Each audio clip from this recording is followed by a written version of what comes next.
Глава Ингушетии также провел заседание Республиканской призывной комиссии. Обсудили вопросы организации осеннего призыва. По словам военного комиссара республики, мероприятия проводятся в плановом порядке. Норма призыва на военную службу, установленная Генеральным штабом Вооруженных сил Российской Федерации, для Ингушетии составляет 200 человек. Призывники из региона будут проходить службу в сухопутных, воздушно-космических и войсках Национальной гвардии. Тимур Мистоев также отметил, что сборный пункт военного комиссариата обеспечен вещевым и продовольственным имуществом в полном объеме. Махмуд Аль-Калиматов обратил внимание на то, что агитационная работа с населением республики в первую очередь влияет на эффективность реализации призывной кампании.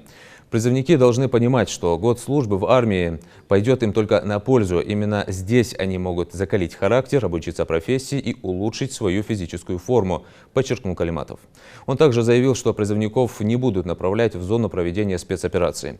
Руководитель субъекта, обращаясь к главам муниципалитетов, отметил, что на них лежит основная ответственность за успешное проведение призывной кампании.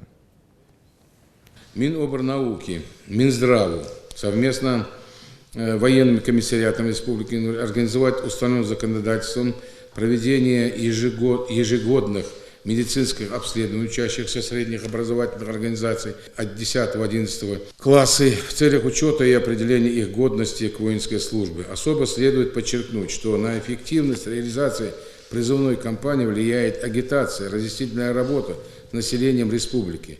Необходимо организовать объективное освещение мероприятий, связанных с призывом граждан на воинскую службу, дать разъяснения по наиболее частым возникающим вопросам у населения. В этой части поручаю организовать проведение информационно-разъяснительной работы в средствах массовой информации о необходимости прохождения воинской службы и выполнения всеми гражданами конституционного долга по защите Отечества. Надо конкретно разъяснить и каждый раз беседовать, что люди, молодые люди, которые призываются на срочную службу, они не подлежат направлению СВО. Они не подлежат. Они идут проходить службу, определенную срочную службу, годичную воинскую часть, куда ее направят. Указ же есть, указание президента есть.